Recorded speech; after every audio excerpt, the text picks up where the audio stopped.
네, 안녕하세요. 루루채널 루루입니다. 오늘 시황 관련해서 좀 말씀을 드릴 거고요. 우선 지난주 아무래도 좀 하방이 너무 강했고 신용이 좀 많이 빠졌기 때문에 기술적 반등이 충분히 나올 수 있다라고 말씀을 드렸어요. 자, 기술적 반등으로는 가장 가볍게 보는 곳이 2200포인트였고 그 다음에 좀 괜찮게 좀 올라온다 라고 하면 2300까지 본다고 말씀을 드렸습니다.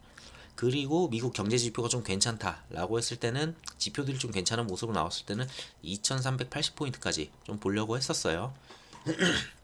자, 그런데 우선 지난주에는 4일 동안 반등이 좀 나오긴 했지만 2250 정도에서 좀 마무리가 되는 그런 모습이에요.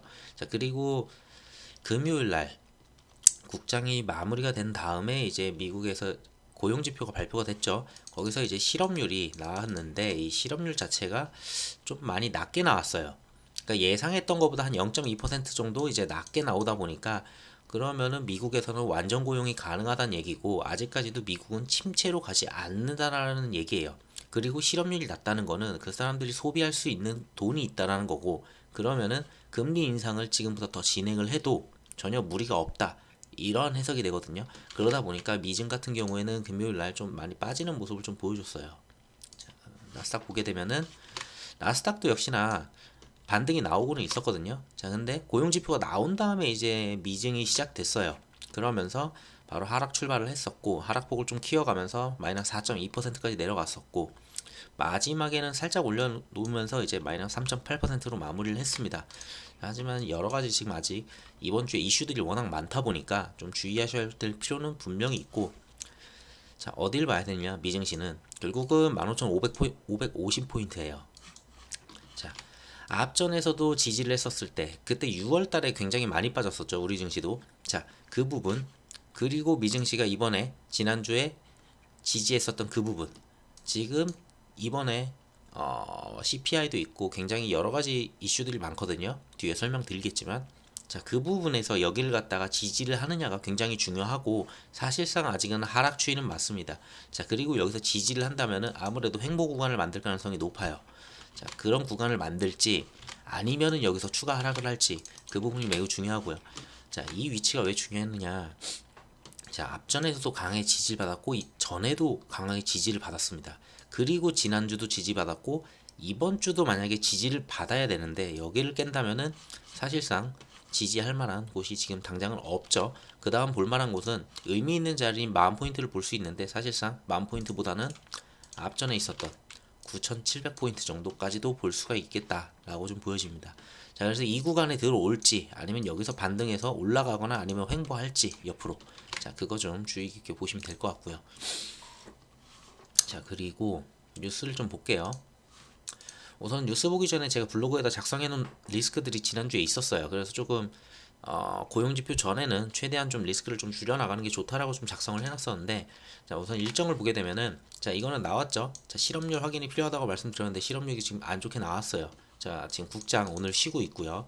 자, 그리고 12일 날 사실상 12일이라고 적었는데 이게 12일이 아니에요. 13일 새벽 3시? 03시인가 이 정도 돼요. 그러다 보니까 12일로 이제 작성을 해놨는데 좀 오류가 있다 보시면 될 것 같고요. 자, 그리고 13일 날은 또 이제 국장 옵션 만기일이 있죠. 그리고 13일 날 또 저녁이에요. 이거는 저녁에 이제 CPI 발표, 미국 CPI 발표가 또 있고요. 그리고 14일부터는 그 영국에서 지금 국채를 매입을 진행을 하다가 잠깐 종료를 하긴 했는데 지금 뭐 우선 14일까지는 계속 무기한 매입을 하겠다고 얘기했기 때문에 자, 그 부분이 이제 14일로 종료가 됩니다.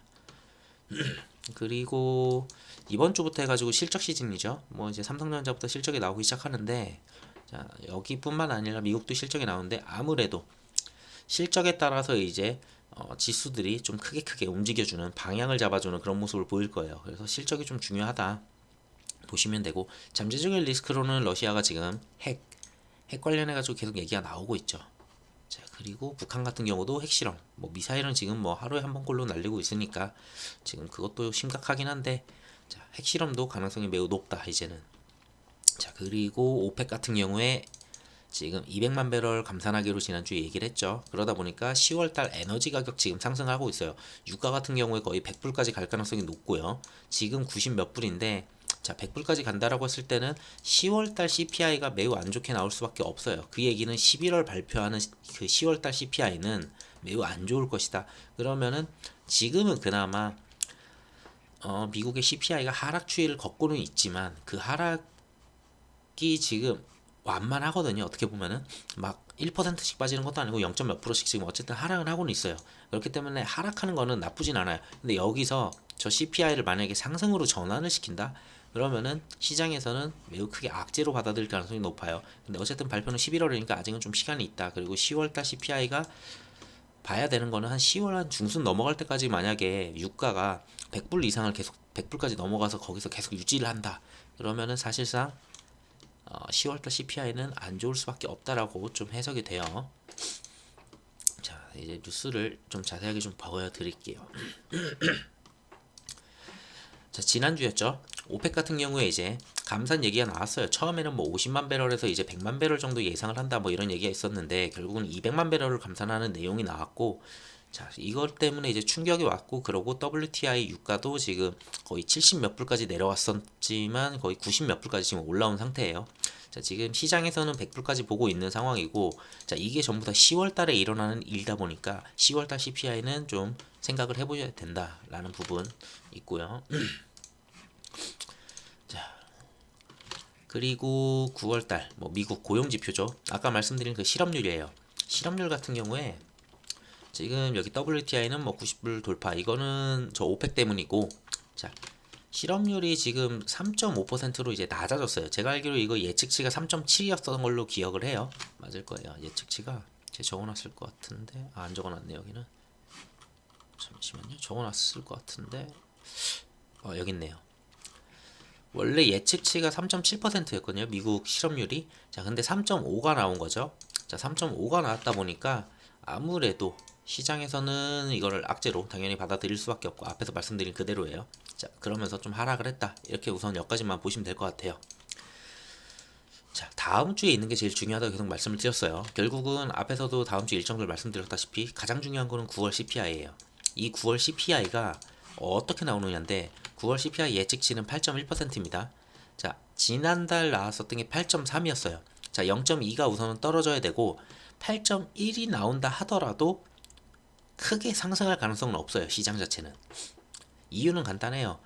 그 다음 나올 CPI가 에너지를 보게 되면 지금 유가가 그렇게 올랐는데 다시 그럼 상승할 가능성이 높겠네라는 생각을 할 수밖에 없거든요. 그래서 8.1이 나옴으로써는 시장을 그냥 유지하는 정도를 볼 것이고, 8.0 이하로 만약에 내려왔다 그러면은 시장은 좀 반등하는 그런 모습을 좀 세게 보여줄 수가 있어요. 자, 그럼 반대로 8.1% 이상으로 나온다라면은 당연히 시장은 큰 폭으로 무너지겠죠. 자, 이 부분은 지표를 봐야지 나올 수 있는 방향이어서 지금 당장은 예상하기는 좀 그렇고, 만약에 여기에 베팅을 하겠다라고 하시면 뭐 이거 전에 13일날 19시 30분 21시 30분 전에, 그러니까 13일날 국장 낮에 하시면 되겠죠. 베팅 하신다면은. 자, 그렇게 하시면 될 것 같고, 그리고 FMC 의사록인데 사실상 의사록은 뻔해요. 지난번에 FMC 이후에 파월 연설하고서 증시가 좀 많이 무너졌죠. 그때 무너진 이유는 그거였어요. 점도표. 근데 점도표를 누가 작성하느냐 보면은 연준 의원들이 전부 다 하나씩 찍거든요. 그러면서 어디로 이제 점도표가 올라갔느냐 봤는데 점도표가 매우 높게 나오면서 시장이 무너졌잖아요. 그 내용을 다시 한번 확인하는 거라고 보면 돼요. 그러니까 매파적인 발언들이 굉장히 많을 거예요, 이번 의사록에는. 그래서 절대 이때는 좋을 수가 없다라고 봐요, 저는. 자, 13일이라고 했죠. 13일날 저녁에 새벽이에요, 새벽. 13일 우리 국장 열리기 전이라 보시면 돼요. 자, 그래서 12일로 적어놓은 건데, 자, 여기서 이제 나오는데 매우 매파적인 내용이 좀 많을 거라고 봅니다. 자, 그런 부분들이 있고, 이거 두 개가 제일 중요하지 않을까. 그리고 실적 같은 경우에는 솔직히 케바케이기 때문에 뭐 은행들 먼저 나오거든요. 우선 금융권부터 이제 좀 나오기 시작하는데 미국에서, 자, 그 부분들이 얼마 뭐 펩시도 나오고 하는데 그 부분들 좀 보시면 될 것 같아요. 한번 볼게요. 실적. 자, 실적 같은 경우에는 이제 이번 주가 이제 기업 실적 주간이다. S&P 500 같은 경우에 이제 편입 뭐 3분기 쭉 뭐 내용이 있고, 자, 시장 컨센서스처럼 이익 부진이 나타날지 촉각을 세우고 있다. 뭐 부진할 거라고 이제 보고 있네요. 자, 11일 같은 경우에는 이제 델타, 블랙록 뭐 이제 항공 쪽이죠. 자, 그리고 12일에는 이제 펩시코 이런 부분은 이제 소비 이런 쪽으로 좀 해석을 할 수 있을 것 같고 13일 날 같은 경우에는 웰스파고 도미노 피자가 실적을 내놓고 아직까지는 뭐 그렇게 엄청 센 애는 없어요. 14일 같은 경우가 JP 모건 스탠리 이쪽 금융애들 자 이렇게 나오고 가장 주목 끄는 거는 은행 금융주들이죠. 금융주들이 이익 증가율이 2분기에 마이너스 22%를 보였고 3분기에 마이너스 11%를 보일 것이라고 예상을 하고 있는데 이거는 뭐 까봐야지 아는 거니까 결국은 이렇게 나오면서 자, 이 시장 말고도 또 봐야 되는 게 있어요. 결국은 삼성전자예요. 삼성전자도 실적을 갖다가 이제 예비치를 내놨죠. 자, 근데 3분기 어닝 쇼크가 나왔어요. 영업이익이 10.8조 나오면서 31%가 이제 마이너스 되면서 나왔고 지금 재고도 좀 많다는 얘기가 있어요. 자, 가전 TV, 스마트폰 수요가 감소했고 반도체 출하량 감소고 그리고 반도체 지금 가격도 매우 감소를 했죠. 그래서 당장 이거 반도체 시장을 돌리기는 어렵다고 봐요. 반도체 시장도 어차피 돌리려면은 빨라봐야 내년 봄에서 여름이라고 보거든요. 뭐 그 전에 선반영해서 들어올 수는 있는데 그래서 올해까지는 좀 어렵지 않을까 생각을 합니다. 국장 같은 경우에는 반도체 쪽 기업이 워낙 많다 보니까 이런 부분에서 시장을 밀어낼 가능성이 있다고 좀 생각은 들어요. 그리고 지금 이쪽 이거 뉴스를 가져온 거는 삼성전자 반도체 얘기가 문제가 아니고 우리나라도 이제 국장도 이제 실적 주간이다 이거 얘기하려고 그냥 넣어놓은 거예요. 자, 그러고 자 날짜 이제 다시 한번 보여드리려고 가져온 건데 아까 전에 제거 블로그에서 그냥 봤기 때문에 의미 없어 이거. 어디 갔어? 여기 있네요. 자, 9월 달께 이제 9시 저녁 9시 반에 나오고요. 13일 날. 아까 말씀드린 그 FMC 연설 있었죠? 어디 갔지? 자, 회의록 나오는 거 여기서 이제 3시쯤에 나온다고 보시면 됩니다. 자, 그리고 다음 뉴스는 이제 그나마 최근에 환율 자체가 1450까지 갔다가 1400원을 잠깐 깨는 모습이 있었어요. 1300대까지 잠깐 들어갔어요. 자, 근데 다시 또 미증시가 밀리면서 좀 다시 올라오는 모습이죠.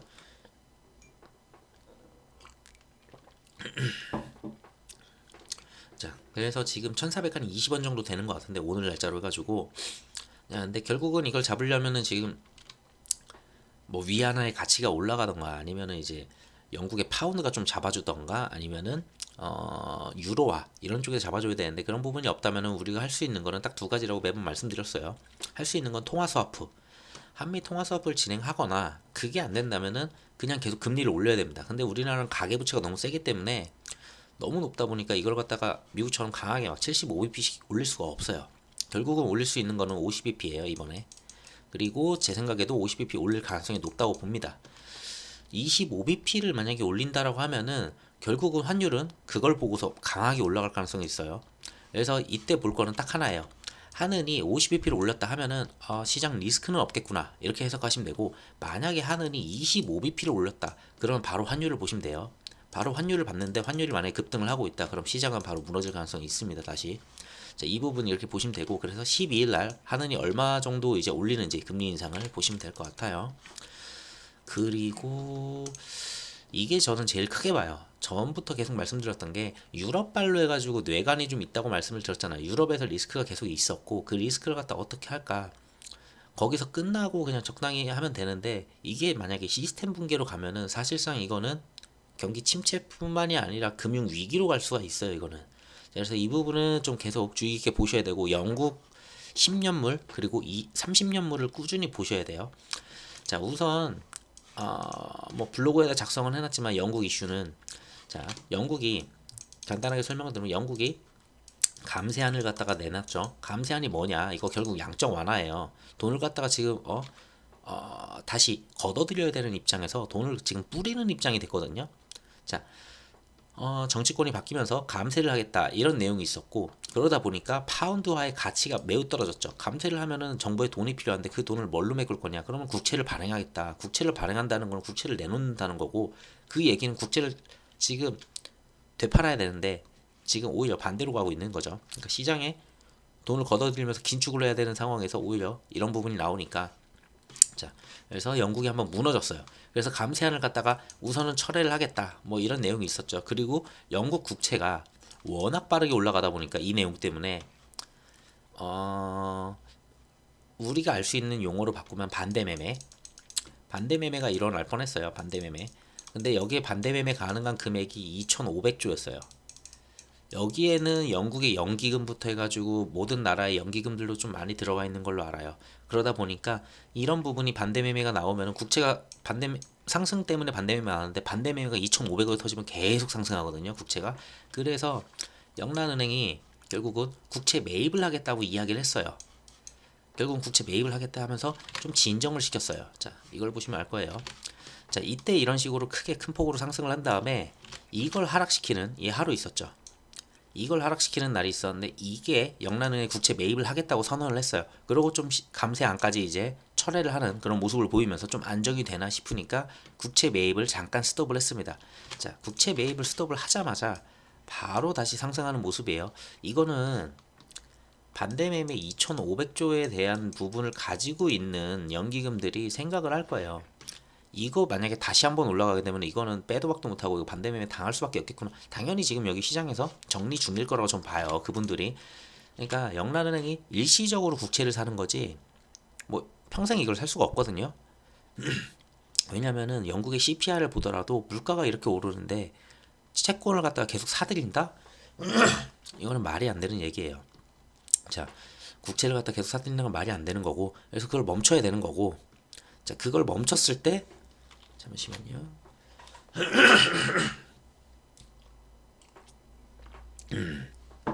네.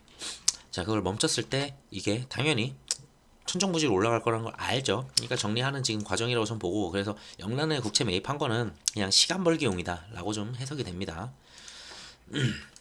자, 결국 내용을 한번 볼게요. 자, 국채 움직임은 저렇게 봤고, 30년물 국채 수익률이 뭐 3.8에서 이렇게 크게 뛰어졌죠. 그래서 국채 수익률이 계속 날아갔었고, 영래은행이 국채 매입을 발표를 했어요. 그 전까지 5.1%까지 날아갔어요. 거의 뭐 국채가 말도 안 되는 수준까지 갔죠. 자, 그리고 그래서 10월 14일까지 650억 파운드까지 투입해서 국채를 매입하겠다고 말을 했죠. 자, 그러면서 이제 국채 시장의 안정을 좀 찾았어요. 잠시만요. 제가 목이 좀 그래가지고 좀 네, 이어서 할게요. 잠깐 목이 좀 잠기는 바람에. 자, 그래가지고 뭐 이제 이런 식으로 국채 매입하겠다고 얘기를 했었죠. 자, 그 다음에 그래서 좀 진정이 되는가 싶었는데 그래서 10억 파운드씩 국채 시장에 계속 쏟아 부었어요. 결국은 이거는 양적 완화예요. 그러니까 지금은 양적 완화할 시기는 아니죠. 자, 그러면서 3일 국채가 좀 안정이 되니까 매입 규모를 갖다가 2,200만 파운드로 줄였고 4일하고 5일에는 국채 매입을 중단했어요. 자, 중단이 되면서 또다시 이런 식으로 올라가는 모습을 볼 수가 있죠. 결국 이 이야기는 얘네들이 매입을 중단하면은 국채는 천정부지로 올라가고 다시 한번 또 반대매매 얘기가 나올 수밖에 없다라는 거예요. 자, 그 부분을 갖다 해소하는 방법은 딱 하나예요. 미국 연준에서 금리 인상 속도를 내려야 돼요. 지금 영국에서 당장 이쪽에서 할 수 있는 일이 솔직히 제가 봤을 때 영국 자체에서는 없어요. 영국은 이쪽에서 내려주지 않는다라면은 사실상 리스크가 좀 매우 크다라고 좀 보여져요. 자, 그리고 쭉 해서 뭐 이런 얘기들이 있고, 자, 그래서 결국은 14일이거든요. 어디 갔어? 자, 14일까지 이제 국채를 매입하겠다고 얘기를 했었어요. 이쪽에서. 그래서 채권 급락을 막아줄 버팀목이 있지만 이 기간 동안에 시장 불능 조짐이 나타날 때만 국채를 매입한다는 것이 영란은행의 메시지다. 그러니까 14일까지는 안정적일 거예요. 또다시 크게 올라가면은 또다시 좀 매입을 하겠죠. 자, 근데 지금 시장에 영란은행이 개입을 할지 안 할지 불확실성이 있다. 중요한 거는 14일까지 개입을 한다고 치면은 14일까지 무너질 이유는 없어요. 자, 근데 14일 이후에 무슨 일이 벌어질지 솔직히 아무도 알 수 없어요. 여기서 매입을 종료를 하면은. 그리고 연말에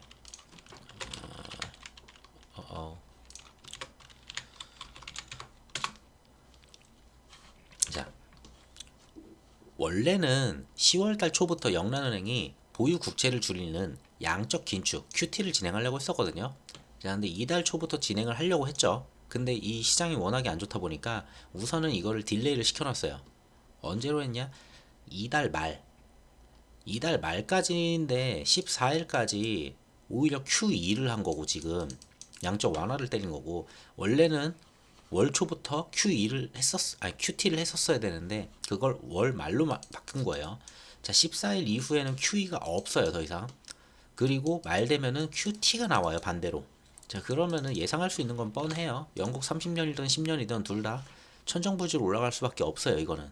자, 그러면 당연히 반대면 얘기 나올 거고, 여기저기 연기금 뭐 파산하는 뭐 그런 얘기 나올 거고, 자, 여기에다 넣었던 은행들 당연히 움직일 수 있겠죠. 우선 은행 중에서 가장 리스크가 큰 게 이제 크레딧 스위스죠. 자, 그런 부분들은 좀 생각을 해보셔야 될 것 같아요. 영국발로 해서 움직임 좀 그렇다. 자, 그리고 지금 사람들이 뉴스를 봤을 때는 지금 부자 감세안을 전부 다 철회했다라고 생각을 하거든요. 뉴스를 보면 그래요. 대부분 뉴스를 저도 찾아보고 하면은 대부분 그냥 간단하게 이거 철회했다 이런 식으로 나와요. 근데 자세히 봐야 될 게 있어요. 결국은 부자 감세는 철회를 했어요. 근데 뭘 철회를 안 했냐? 이번에 지금 감세안을 내놨는데 감세안에서 부자 감세안만 철회를 한 거예요. 전체를 철회한 게 아니에요. 새 내각은 이번에 바뀌었죠. 영국 정부. 자, 1년에 100조 원 넘는 돈을 국민에게 쓰겠다는 약속, 돈을 뿌리겠다는 거예요. 거기에다가 세금을 10조 원씩 덜 걷겠다. 이것도 돈을 뿌리는 거예요. 사실상 걷어야 되는데. 자, 이 계획에 필요한 돈은 남에게 빌려서 결국 국채를 또 발행한다는 거예요. 최악이죠, 지금. 자, 이렇게 마련을 하겠다는 거고. 자, 3일 발표를 철회했어요. 이 철회한 거는 뭐냐? 고소득자 감세 규모 20억 파운드, 3조 원만 철회를 한 거예요. 자, 그러니까 이 감세 규모가 세금을 10조 원씩 덜 걷겠다고 한 것 중에 3조 원, 요것만 철회를 한 거예요. 그러니까 7조 원 덜 걷는 거, 그것도 철회 안 했고요. 100조 원 넘는 돈을 쓰겠다는 것도 철회를 한 게 아니에요. 그러니까 일부 부자 감세만 철회를 했다. 결국은 이 얘기는 이대로 계속 진행을 하겠다라는 거고, 영국은 결국은 지금 솔직히 제가 봤을 땐 이건 아니라고 보는데, 자, 이렇게 갔을 때는 영국은 좀 최악으로 가지 않을까 싶습니다. 자, 그러면서 뭐 이제 파운드화는 뚝뚝 떨어지죠. 당연히 이제 국채 금리가 올라가면은 그 화폐 가치는 떨어지니까 파운드화가 떨어지고, 파운드화가 떨어지면 어떤 현상이 벌어지냐? 그 달러 인덱스가 지금 천정부지로 상승할 가능성이 있어요. 그 얘기는 다시 말하면은 원화 달러, 원달러 달러. 뭐 말이 계속 꼬이네요. 원달러 환율이 자, 올라갈 가능성이 높아요. 자, 그렇게 보시면 되고, 자, 신용 등급까지 불안하면은 영국 불안은 결국은 유럽 불안으로 이제 갈 수밖에 없고, 얘네 같은 경우에는 경제 규모가 매우 커요.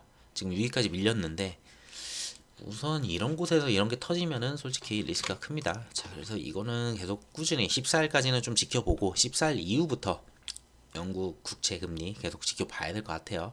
그리고 9월 영국 같은 경우에 제가 알기로 한 9월 이번 주 아니고 다음 주 중에 나올 거예요. 다음 주 중에 나올 것 같은데 우선은 예상치가 있어요. 9월달 CPI 영국 같은 경우에는 10% 이상이에요. CPI가 내려가지 않는 모습이에요.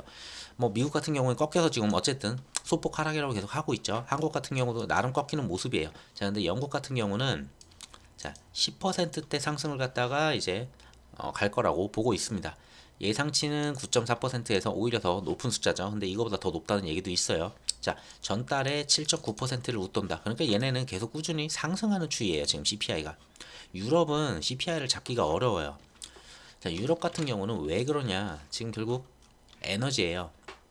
자, 미국은 그래도 가스도 나오고 뭐 원유도 나오고 다 나오잖아요. 어떻게든 자기들 버틸 수 있고 기업들도 괜찮고 아직까지는 탄탄해요. 실업률이나 이런 거 봤을 때 미국은 탄탄해요. 그러니까 미국이 망할 가능성은 솔직히 이번에는 없는 것 같아요. 자, 근데 유럽이 미국이나 이런 거 따라가려고 이제 달러, 강달러 이런 거 따라가기 위해서 지금 열심히 따라가지만 그게 한계가 있어요. 얘네처럼 따라가게 되면은 침체로 갈 수밖에 없다라는 거예요. 얘네는 에너지가 있고 유럽은 에너지가 없어요. 왜? 러시아가 이번에 가스관을 갖다가 파괴했죠.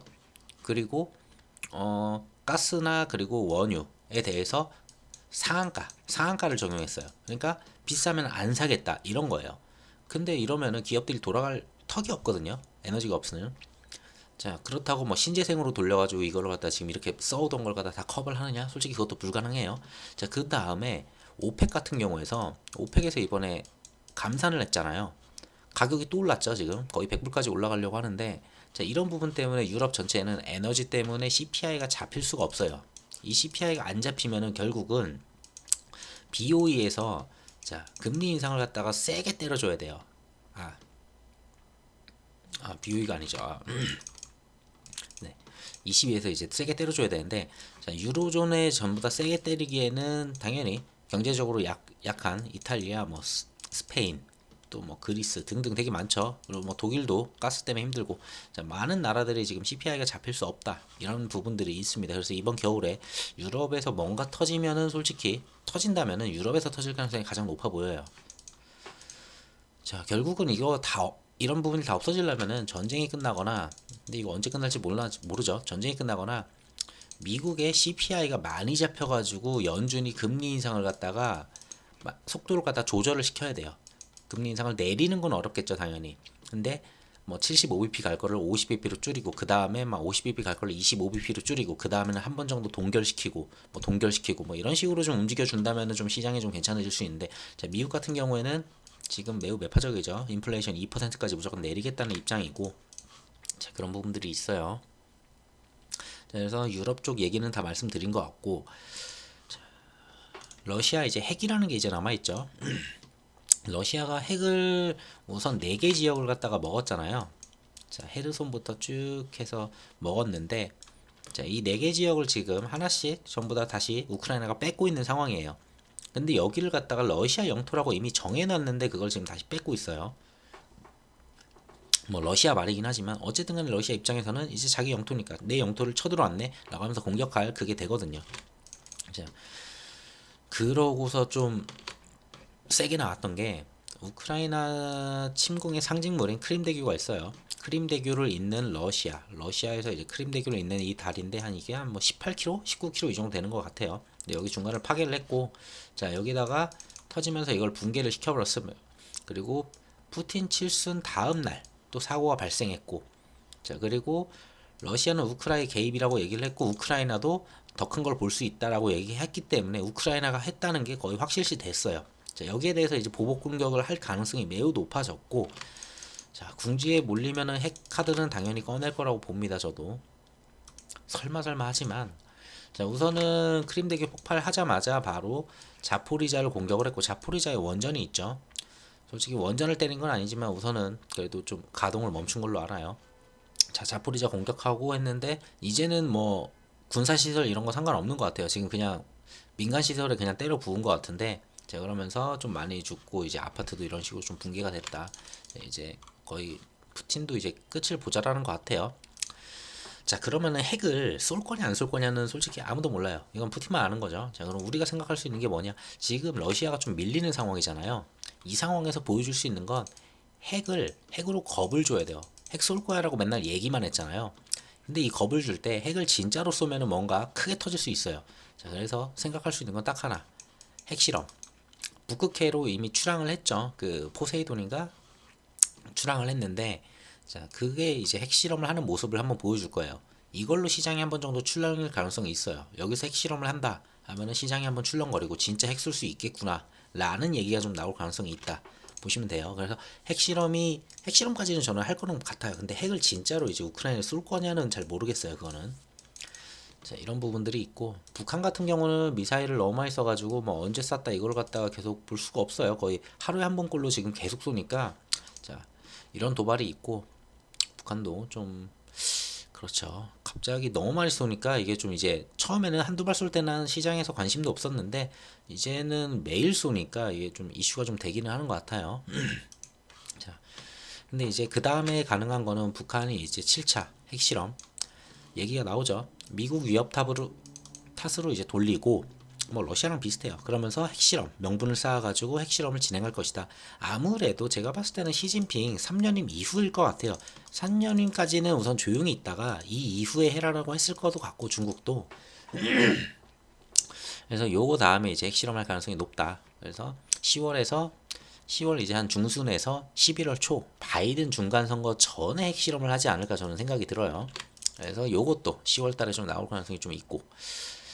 자, 그리고 이제 그러면은 시진핑 3년임 이제 중국 쪽으로 얘기를 좀 돌려보면은, 3년임이 이번 주인가요? 다음 주인가 뭐 그 정도 돼요. 10 며칠로 알았었는데 뭐 찾아보시면 알 거예요. 전에부터 계속 말씀드렸던 거여서 굳이 안 찾아놨는데 날짜는. 자, 3년임까지는 지금 조용히 가려는 게 중국 입장이에요. 중국이 뭔 짓을 해도 우선은 내 정도 조용히 가고, 자, 외부로도 좀 조용히 가고 우선 3년이 끝내자 라는 부분이고, 자 이게 끝났을 때 두 가지예요. 시진핑이 우리 화해하자 이럴 수도 있겠죠 당연히. 근데 반대로 지금까지 참아왔던 걸 갖다 니네가 뭔데 이제 대만을 갖다 건드리려고 하면서 갈등이 심화될 가능성이 있어요. 근데 저는 개인적으로 이쪽 가능성이 그래도 좀 더 높다라고는 봐요. 아무래도 중국 내부에서 경기나 이런 경제나 이런 부분들이 어렵잖아요. 그게 어려운 상황에서 미국이 반도체를 건드렸고 IRA, 배터리를 건드렸어요. 자, 이런 부분에 있어서 지금 중국이 조용히 하고 있거든요. 의외로. 별 얘기를 안 해요. 의외로. 이런 부분에서. 그냥 다 넘어가주는. 중국이 시장 경제가 지금 무너지고 있는 마당에 이런 걸 전부 다 미국이다? 그럼 미국 갈등이 이제 시작될 가능성은 저는 있다고 봐요.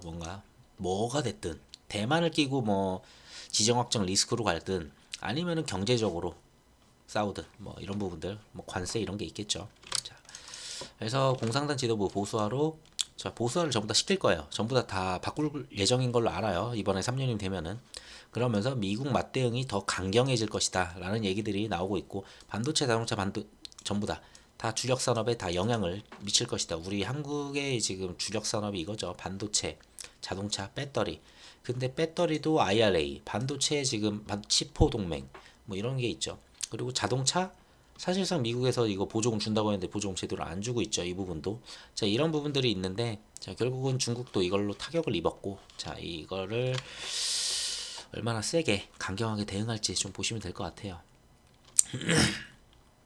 뭐 자세히 보시면은 뭐 뉴스 찾아보시면 될 것 같아요. 미국은 IT 분야에서 이제 중국 기업 제재하고 있고, 반도체 지원법 거기다가 IRA 똑같이 나오죠. 자, 그러면서 비관세 장벽을 통해 가지고 대중 압박을 갖다 확대하고 있다. 앞으로 보수적인 색채가 짙어질 공산당 지도부가 등장하게 되면은 중국은 미국 이 제재에 대해서 강경 대응하고 갈등을 갖다가 골로 키울 수 있다. 중국이 할 수 있는 것 카드도 되게 많아요. 여러 가지 정말 많기 때문에 미국을 또 공격할 가능성도 있고, 경제적으로 굉장히 문제가 될 수 있다. 거기서 우리는 고래 싸움에 새우 등 터지는 그런 모습이 나올 수도 있겠지 않을까 싶어요. 자, 그러고 당대회 이후에 중국 경제 이제 악재만 켜켜 있다. 한국에 미칠 영향이 좀 큽니다.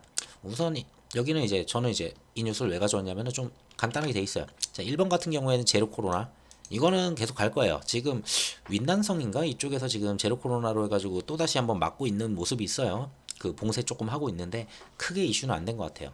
자, 이런 부분은 근데 계속 갈 거예요. 이거 끝날 때까지. 자, 그런 부분은 있고 2번이 제일 중요해요. 공동부유. 예전부터 말했잖아요. 그 유럽이 무너지거나 아니면 뇌관으로 봤을 때 또 하나는 중국의 부동산이다. 자, 공동부유 정책에 따라서 부동산 거품. 중국 부동산이 굉장히 비싸요. 여기도 막 한 20억씩 하거든요. 자, 이런 거품이 있다 보니까 이게 지속될 것으로 보인다라는 거예요. 왜? 돈이 없는 사람들도 뭔가 집을 하나 사면은 돈을 왕창 벌 수 있게 그런 걸 만들기 위해서 부동산을 갖다가 미친 듯이 만들었어요. 그리고 미친 듯이 분양을 했어요. 자, 근데 문제는 부동산이 중국 총생산 GDP의 24%를 차지해요. 그러니까 개도국들이 성장할 때 부동산이나 건설 경기 이런 게 굉장히 좋거든요. 자, 그걸로 지금까지 꾸준히 잘 성장을 해왔고 다른 분야도 성장을 했지만 이런 부분이 매우 커요. 자, 부동산 시장의 위축은 모든 성장에 치명적이에요. 만약에 부동산 성장 안 하면 건설 경기부터 해서 다 무너지게 되고, 자, 거기에다 돈을 투입하던 은행들도 다 이제 돈을 못 벌게 되고, 자, 이런 부분들이 있어서 부동산을 어떻게든 살려야 되는 게 중국의 과제죠. 자, 하는 보고서에 따르면은 부동산 개발업자들은 채무불이행, 디폴트, 뭐 헝다 사건이 생각나죠. 자, 금융시장 전반으로 옮겨가면서, 그러니까 얘네들이 이제 디폴트가 되면은 이게 전부 다 은행으로 리스크가 가고, 그럼 은행이 또 이제 투자금이 나가고, 자, 그러면서 위험회피 성향이 강하고, 그리고 외국인 투자 자금이 그럼 유출을 하겠죠. 그러면 또 위안화 환율이 상승을 할 거고, 자, 그러면은 원화는 또 위안화에 연동이 돼 있죠. 그러면서 우리나라가 또 좋지 않다, 뭐 이런 얘기를 보고 있습니다. 그래서 부동산 쪽을 보시면 되고, 뭐 이런 거는 미국 무역 제재에 대해서 강경하게 맞설 가능성, 아까도 말씀드렸죠. 이거는 3년임 이후에 자, 이런 부분들은 있을 거예요. 분명히. 미중 갈등은 중장기적으로 이것도 하방. 뭐 이건 아까 말씀드렸던 내용이니까. 자, 그래서 중국이 그러면 부동산을 어떻게 이걸 살려야 되냐? 자, 금리 인하예요. 금리 인하하면서 빚내서 집을 사라는 거예요. 어떻게든 얘네들이 집을 사줘야지 건설사가 망하지 않고, 건설사가 안 망해야지 은행이 망하지 않고, 은행이 안 망해야지 외국인 투자자들이 계속 유지를 해줄 거고, 그 돈이 나가면 안 되니까 계속 이 고리가 고리를 연결을 하고 있는데, 어디 하나에서 삐끗 터지면은 줄줄이 터지거든요. 그래서 여기를 제가 부동산을 계속 뇌관이라고 말씀을 드렸던 거예요. 자, 보게 되면은 부동산 버블 붕괴 기로 애선 중국 뭐 이런 제목이고, 자, 시진핑 연임을 위해 가지고 집값 잡기, 대출 규제가 개발 업체 연쇄 부도를 촉발을 했다. 근데 이제 금리 인하를 하면서 어떻게든 이걸 살리려고 하죠. 자, 30년간 우상향한 집값이 이끈 선분양제 폰지 사기극으로 전락, 뭐 금융 부실화, 토지 매각으로 재정 충당, 지방정부 공동구매 등 부양책이 남발이 됐다. 그러니까 지방에서도 아파트를 막 지어가면서 그걸 갖다가 계속 분양하고 그 가격이 계속 천정부지로 30년 동안 올라온 거예요. 자, 그게 이제 한번 터지게 되면은 이게 버블이죠. 그래서 3년임 시진핑 시험 때 일본식 버블 붕괴를 막기 위한 총력전을 펼칠 것이라는 내용입니다. 자, 결국은 계속 3년인까지는 조용히 갈 거라고 계속 말씀을 드렸잖아요. 뭐 모든 시황에서도 그랬지만 지금까지. 자, 3기 연임을 위해서 극약 처방을 지금까지 해왔어요. 계속 이걸 어떻게든 꾸역꾸역 막아온 거예요. 뭐든 뭐가 터지지 않게. 미국이랑도 싸우고 싶었지만 안 싸운 거고, 솔직히 말하면은 그냥 조용히 있었어요. 그리고 안에서도 뭐가 터지지 않게 겨우겨우 막아왔던 거고, 제로 코로나든 뭐든. 자, 근데 시진핑 주석이 이제 집은 투기 대상이 아니라 거주 수단이다 라고 강조하면서 부의 재분배를 의미하는 공동부유를 슬로건을 내걸었다. 각종 규제 대책이 쏟아졌고, 이때 이제 건설 경기가 좀 무너지는 그런 모습을 슬쩍 보였죠. 근데 어쨌든 간에 우선은 지금 버티고 있어요.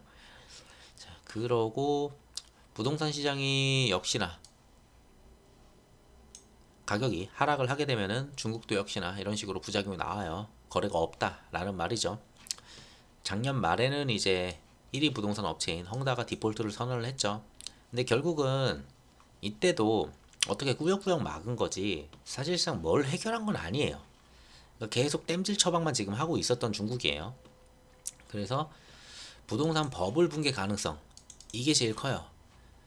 건설업체 연쇄 부도는 뭐 몇 개 회사들은 계속 부도가 날 수는 있어요. 근데 여기서 정말 큰 게 부도가 나면은 그게 이제 금융권으로 리스크가 가겠지만 그 정도까지는 안 가지 않을까 싶지만, 우선은 부동산 버블 붕괴가 나온다면은 자, 건설사들이 많이 무너지겠죠. 자, 이러면서 중국의 GDP나 이런 거 전부 다 같이 무너질 가능성이 높다라고 좀 보여져요.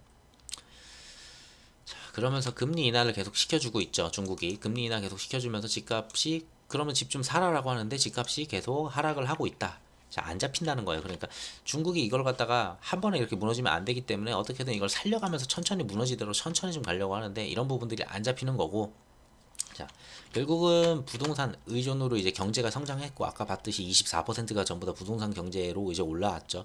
자, 이게 무너지면은 부동산 외에 모든 산업들이 다 같이 조금씩 무너질 거예요. 전부 다. 자, 그리고 소비도 커질 수가 없어요. 부동산을 대부분 대출로 샀기 때문에 이런 부분에서 무너지면은 긴축 소비로 갈 수밖에 없어요. 그만큼 돈을 안 쓰는 그런 또 문제가 생기고, 정말 여러 가지 문제가 생겨요. 자, 여기도 있죠. 부동산 관련 산업이 GDP에서 차지하는 비율이 30%에 육박을 하고 있어요. 뭐 24%뭐 30% 계속 얘기가 나오죠. 그리고 중상층에 차지하는 비율이 60에서 70%예요. 뭐 솔직히 말하면 우리나라도 거의 비슷하죠. 자, 부동산 가격 장기 하락은 지방 정부의 파탄.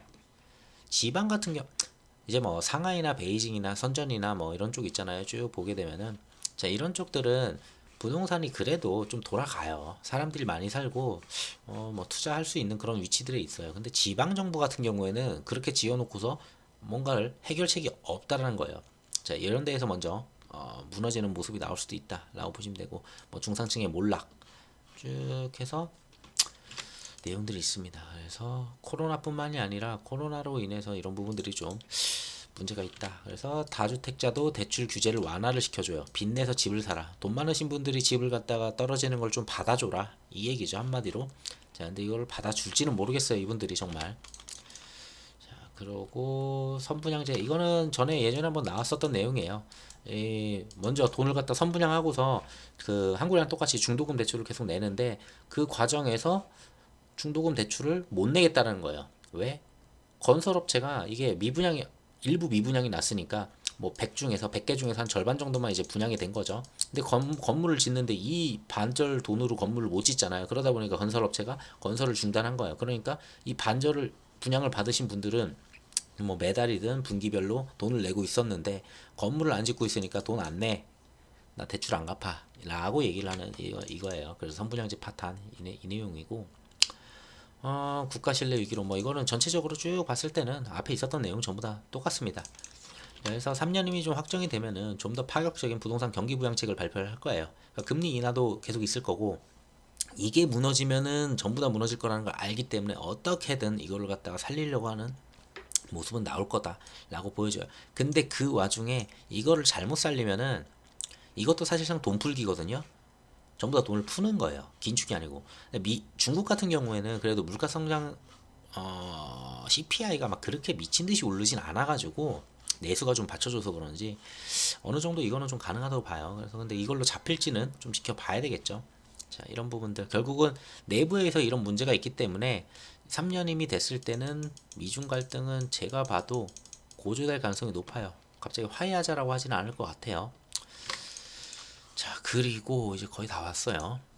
코로나죠. 코로나 이제 끝났다고들 생각을 하는데 국내에서는 사실상 제가 봐도 수치로 보면은 전부 다 끝난 것 같아요. 근데 올 겨울 더 위험한 코로나 변이 출현 가능성이 어차피 가능성인데 이거는 의미가 없어요. 가능성은 뭐 나올 수도 있겠죠.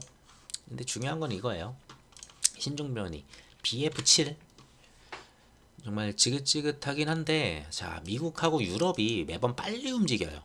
예전에도 보면은 유럽이 먼저 막 확진자가 늘고 그 다음에 미국이 막 따라서 확진자가 늘고 그 다음에 이제 한국이 막 확진자가 늘었잖아요. 그러고 유럽이 먼저 확진자가 확 줄고 미국이 먼저 확 줄고 그 다음에 이제 한국이 줄고 있거든요. 약간 순서가 그래요. 그래서 얘네들이 만약에 확진자가 갑자기 많이 늘어났다 이러면은 사실상 천천히 한국까지 들어올 가능성은 있어요. 그래서 코로나도 좀 수치는 계속 보셔야 될 것 같아요. 미국, 유럽을 먼저 보시되 그러면서 국내에서도 이게 몇 명이 발견이 되고 그리고 이게 정말 우세종이 될 수 있을까 이런 걸 좀 보셔야 될 것 같습니다. 그래서 뭐 신종변이 BF7은 이제 국내 출현을 했고 15건이 확인이 됐다고 합니다. 자, BA5의 하위 변이이고 스파이크 단백질 뭐 저거 해서 국내 8월에 이제 첫 검출이 됐는데 면역 회피, 영양 관찰이다. 자, 그리고 유럽 쪽에서도 지금 좀 늘고는 있어요. 유럽 쪽에서 확진자가 좀 늘고는 있어서 이런 부분들 계속 꾸준히 팔로우 해주시면 좋을 것 같습니다. 네, 그래서 제가 주중에는 자주 뭘 쓰지는 않아요. 그러다 보니까 그냥 주중에 좀 시간 났을 때 좀 이거는 이슈가 좀 있네 라고 했을 때 그럴 때 좀 이런 식으로 좀 작성을 하고는 있어요. 그러니까 제가 영상을 일주일에 한 번 찍잖아요. 자, 그래서 우선은 블로그를 통해 가지고 좀 이슈가 될 만한 것들은 좀 정리를 하고 있으니까 와서 이걸 보시면 될 것 같아요. 그러고 우선은 다시 정리하면은 자, 이 정도의 악재, 잠재적 리스크 전부 다 있다. 이번 주 진짜 뭐가 많아요. 이거 제가 작성한 거 말고도 사실 더 많거든요. 막 GDP 발표부터 기업들 실적 여기다 넣게 되면은 정말 말도 안 되게 넘쳐날 정도로 이번 주가 너무 많아서 솔직히 저는 개인적으로 이번 주는 그냥 관망하시는 게 제일 좋다고 봐요. 뭐 만약에 풀베팅이 돼 있으신 분은 없을 거예요. 어느 정도 현금은 좀 유지를 할 텐데 현금을 좀 최대한 늘리시는 게 좀 좋은 주라고 봐요. 자, 근데 가장 중요한 건 그거예요. 요거죠. 13일 날. 요게 8.1보다 낮아진다면은 솔직히 하고 이제 반등 바닥이네 이게 나올 수가 있는데 저는 얘가 제일 중요하다고 보니까 얘만 좀 잘 보시면 될 것 같아요. 근데 단기 반등일 거예요. 얘가 막 좋다고 해도 말도 안 되게 막 7.9까지 나올 가능성은 저는 없다고 보고 잘 나와봐야 8.0이거든요. 정말 잘 나오면은 그러면 단기 반등은 나올 수는 있어요. 근데 자 아까도 말씀드렸다시피 10월 CPI 절대 좋을 수가 없다고 말씀드렸어요. 에너지 쪽에서 지금 다 말아먹고 있어서 지금 상황이 그래서 10월 CPI가 안 좋으니까 결국 11월 발표께 좋을 수가 없어요. 자 그걸 생각하면은 당연히 단기 반등이라고 생각을 하시면 돼요. 이거는 자, 그래서 얘가 좋느냐 안 좋느냐에 따라서 이거를 갖다가 단기 반등 나왔을 때 좀 챙기는 게 나을지 아니면 이거 단기 반등이라고 생각을 하시는 분들은 그 전에 베팅을 하셔도 되고 근데 저는 개인적으로 그냥 관망할 것 같아요. 이때까지는 조용히. 그리고 3분기 실적이 되게 들쭉날쭉일 거예요. 이번에는 정말로 국장 같은 경우도 정말 들쭉날쭉일 거고 강달러가 된 상태이기 때문에 기업들이 가지고 있는 그 달러 리스크 뭐 사업 보고서 보면 나오는데 그 부분들 좀 보시면서 얼마까지 올랐을 때 얼마만큼 이익이 훼손되는지 그런 게 나와요. 보고서들 보면은 다 기업별로. 자, 그런 거 좀 보시는 게 좋고 기업들 미국도 지금 나이키 같은 경우에 봤잖아요. 강달러 때문에 그런 모습들 보이는 거. 지금 시장이 이번 실적이 정말 들쭉날쭉이기 때문에 실적 좋은 애들이 정말 빛을 볼 가능성이 있습니다. 실적 좋은 애들이 정말 빛을 볼 거고 걔네들이 이렇게 실적이 좋았어라고 하면서 올라갈 가능성이 높아요.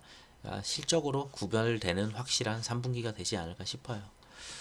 자, 이번 주는 뭐 이야기가 많으니까 이런 거 좀 잘 피해 가셨으면 좀 좋겠습니다. 가장 중요한 거는 아까도 말씀드렸다시피 이걸 말씀 안 드렸구나. 자, 미증 같은 경우에는 1500포인트 정도 여기를 깨는지만 보시면 될 것 같아요. 그래서 이 아래 구간으로 내려온다 하면은 국장도 하락할 가능성이 매우 높다라고 보시면 될 것 같고, 자, 그래서 국장 같은 경우에 내일은 뭐 오늘 이제 미증시가 하긴 하거든요. 채권 쪽만 지금 쉬지 콜럼버스 데이라고 해가지고 그 채권 쪽이 좀 쉬는 거고 미증시는 진행을 해요. 근데 국장이 이제 뭐 오늘 밤에 미국 증시에 따라 좀 달라지겠지만 미국 증시가 그냥 적당히 보합권 정도만 유지를 해준다 라고를 하면은 제가 봤을 때는 더 빠져봐야 5일선 2200을 지지하는 모습 너무 긍정적으로 생각하나 해서 해봐야 한 요정도 봐요. 저는 우선은 미증시가 좀 많이 빠지긴 했지만 3.8%, 자, 그 부분 내려와봤자 한 요정도라고 봐요. 2160에서 2200 사이 정도. 자, 근데 거기서 이제 추가적인 내용들이 막 나오면서 미증시가 추가로 붕괴가 된다.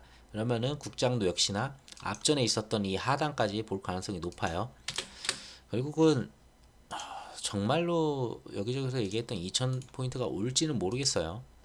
그래서 우선은 이 부분에서 확실한 지표 돌림이 있지 않는 한 우선은 배팅보다는 좀 관망하시면서 한 번 더 만약에 내려오면 그때 매수할 만한 종목들이 좀 많죠. 좀 챙기실 만한 종목들이 많으니까 그때를 좀 노려보시는 게 좀 좋지 않을까 싶습니다. 자, 영상 들어주셔서 감사합니다. 남은 연휴 잘 보내시면 좋겠어요.